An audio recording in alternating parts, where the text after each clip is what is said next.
ಕೇರಳ ನನಗೆ ಜನ್ಮ ಕೊಟ್ಟ ಮಣ್ಣಾದರೆ ಕನ್ನಡ ನನಗೆ ಅನ್ನ ಕೊಟ್ಟ ಮಣ್ಣು. ಇಲ್ಲಿ ಎಲ್ಲರೂ ಇಂಗ್ಲೀಷ್ ಕಲಿಬೇಕು ಅಂತ ಮಕ್ಕಳು ಬರ್ತಾರೆ, ಆದರೆ ಅವರಿಗೆ ಕನ್ನಡದಲ್ಲಿ ಬರೀಲಿಕ್ಕೆ ಬರೋದಿಲ್ಲ. ಅವರ ಮಾತೃಭಾಷೆ ಕನ್ನಡ ಆದರೂ ಸಹ ಅವರ ಕನ್ನಡದಲ್ಲಿ ಹೆಸರು ಸಹ ಬರೀಲಿಕ್ಕೆ ಬರೋದಿಲ್ಲ. ನಾನಿಲ್ಲಿ ಟ್ಯೂಷನ್ ಕೊಡಬೇಕು ಅಂದಿದ್ರೆ ಅವರ ಕನ್ನಡದಲ್ಲಿ ಓದೋದು ಬರೆಯೋದು ಕಲಿತರೆ ಮಾತ್ರನೇ ನಾನು ಬೇರೆ ಭಾಷೆಗಳು ಅಥವಾ ಬೇರೆ ಸಬ್ಜೆಕ್ಟ್ ಪಾಠ ಮಾಡೋದು ಅಂತ ಹಠ ಮಾಡಿರೋ ಕಾರಣದಿಂದ ಇಲ್ಲಿ ಕನ್ನಡ ಕಲಿತಾರೆ. ಕನ್ನಡ ಅಂದರೆ ಇಷ್ಟ ಸರ್. ಯಾಕೆ ಕನ್ನಡ? ಅದು ಆ ಪ್ರಶ್ನೆಗೆ ಅರ್ಥನೇ ಇಲ್ಲ. ನನ್ನ ಜೀವನೇ ಕನ್ನಡ. ನನ್ನ ಮದುವೆ ಮಾಡಿರೋದು ಕನ್ನಡದವರು, ನನ್ನ ಮಗ ಕನ್ನಡದವನು, ನನ್ನ ಸೊಸೆ ಕನ್ನಡದವಳು. ಸೊ ಈ ಕನ್ನಡ ಮಣ್ಣು ಇಷ್ಟೆಲ್ಲ ಕೊಟ್ಟಿದಾಗ ಆ ಕನ್ನಡವನ್ನು ನಾನು ಪ್ರೀತಿಸದೆ ನಾನು ಇನ್ನೇನು ಮಾಡಲಿ ಹೇಳಿ. ಕನ್ನಡದಲ್ಲಿ ರಾ ಮತ್ತು ರಾ ಇಲ್ಲ. ಕನ್ನಡಕ್ಕೆ ಈ ರಾಗೆ ಬದಲಾಗಿ ಇದೇ ರಾ ಯೂಸ್ ಮಾಡುತ್ತದೆ. ಅದಕ್ಕೋಸ್ಕರನೇ ಕೇರಳದಲ್ಲಿ ಮಾತ್ರ ಮಳೆ ಬೆಳೆಯುತ್ತದೆ, ಕರ್ನಾಟಕದಲ್ಲಿ ಮಳೆ ಬೀಳುತ್ತದೆ. ಹೌದಲ್ವಾ?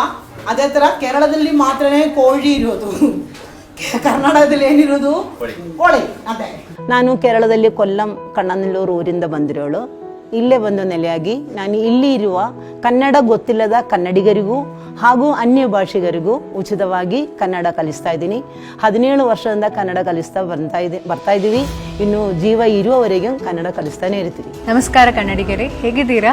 ನಾನು ನಾರ್ತ್ ಈಸ್ಟಿಂದ ಡಾರ್ಜಿಲಿಂಗ್ದ ಬಂದಿದ್ದೆ, ಈಗ ಕರ್ನಾಟಕ.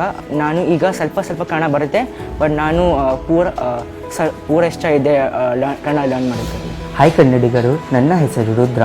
ನಾನು ಪಶ್ಚಿಮ ಬಂಗಾಳದಿಂದ ಇಲ್ಲಿ ಟ್ಯೂಷನಲ್ಲಿ ಬಂದಿದ್ದೀನಿ. ನನಗೆ 7ನೇ ತರಗತಿಯಲ್ಲಿ ಏನು ಕನ್ನಡ ಹೇಳೋಕ್ಕೆ ಮಾತಾಡೋಕ್ಕೆ ಬರೆಯೋಕ್ಕೆ ಏನು ಗೊತ್ತಿಲ್ಲ. ಆವತ್ತು ಮ್ಯಾಮ್ ನನಗೆ ತುಂಬ ಹೆಲ್ಪ್ ಮಾಡಿದ್ದು ಕನ್ನಡ ಮಾತಾಡೋಕ್ಕೆ ಬರೆಯೋಕ್ಕೆ. ಇವಾಗ ಚೆನ್ನಾಗಿದ್ದೀನಿ. ಇವತ್ತು ನನಗೆ ಕನ್ನಡ ಹೇಳೋಕ್ಕೆ ಬರುತ್ತೆ, ಬರೆಯೋಕ್ಕೆ ಬರುತ್ತೆ, ಮಾತಾಡೋಕ್ಕೇನು ಬರುತ್ತೆ, ಓದೋಕ್ಕೆ ಬರುತ್ತೆ, ಮಾರ್ಕ್ಸು ಚೆನ್ನಾಗಿ ಬರುತ್ತೆ. ನಾನು ಹುಟ್ಟಿದ್ದು ಬೆಳೆದಿದ್ದು ಆಂಧ್ರ ಕುಪ್ಪಂ ಅಲ್ಲಿ. ಸೊ ನಾನು ಇಲ್ಲಿಗೆ ಬರುವುದಕ್ಕಿಂತ ಮುಂಚೆ ಒಂಚೂರು ಕನ್ನಡ ಗೊತ್ತಿರಲಿಲ್ಲ, ಫುಲ್ ವರ್ಸ್ ಆಗಿತ್ತು. ಇಲ್ಲಿಗೆ ಬಂದಮೇಲೆ ಮ್ಯಾಮ್ ಸ್ವಲ್ಪ ಈಸಿ ವೇ ಎಲ್ಲ ಕಲಿತ್ಕೊಟ್ಟು ಇವಾಗ ಕನ್ನಡ ಒಂದು ಲೆವೆಲಿಗೆ ಓದ್ತೀನಿ, ಬರೀತೀನಿ, ಮಾತಾಡ್ತೀನಿ. ಕಳೆದ 17 ವರ್ಷಗಳಿಂದ ಕನ್ನಡ ಓದಲು ಬರೆಯಲು ಬಾರದ ಕನ್ನಡಿಗರಿಗೂ ಬೆಂಗಳೂರಿಗೆ ಹೊರ ರಾಜ್ಯದಿಂದ ಬರುವ ಉದ್ಯೋಗಿಗಳು ಹಾಗೂ ವಿದ್ಯಾರ್ಥಿಗಳು ಸೇರಿ ಸುಮಾರು 4,000ಕ್ಕಿಂತಲೂ ಅಧಿಕ ಜನರಿಗೆ ಸುಲಭವಾಗಿ ಕನ್ನಡ ಬರೆಯಲು, ಓದಲು ಮತ್ತು ಮಾತನಾಡಲು ಕಲಿಸುವ ಇವರ ಹೆಸರು ಡಾಕ್ಟರ್ ಸುಷ್ಮಾ ಶಂಕರ್.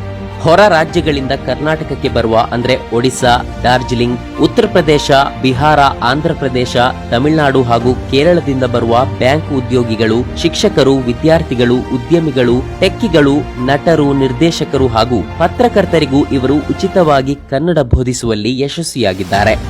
ಇವರದು ಕೇರಳ ಮೂಲ ಹಾಗೂ ಮಲಯಾಳಂ ಮಾತೃಭಾಷೆಯಾಗಿದ್ದರೂ ಕನ್ನಡದ ಮೇಲಿನ ಅಭಿಮಾನ ಹಾಗೂ ವಿಶೇಷ ಆಸಕ್ತಿಯಿಂದ ಕನ್ನಡ ಕಲಿತು ಬೇರೆಯವರಿಗೂ ಕನ್ನಡ ಕಲಿಸುತ್ತಿದ್ದಾರೆ ಮತ್ತು ಕನ್ನಡದಲ್ಲೇ MA, MPhil ಹಾಗೂ PhD ಮಾಡಿದ್ದಾರೆ. ತೊದಲ್ನುಡಿ ಎಂಬ ಮಕ್ಕಳ ಕನ್ನಡ ಮಾಸಪತ್ರಿಕೆಯನ್ನ ಆರಂಭಿಸಿರುವ ಇವರು ದ್ರಾವಿಡ ಭಾಷಾ ಅನುವಾದಕರ ಸಂಘದ ಅಧ್ಯಕ್ಷರೂ ಆಗಿದ್ದಾರೆ.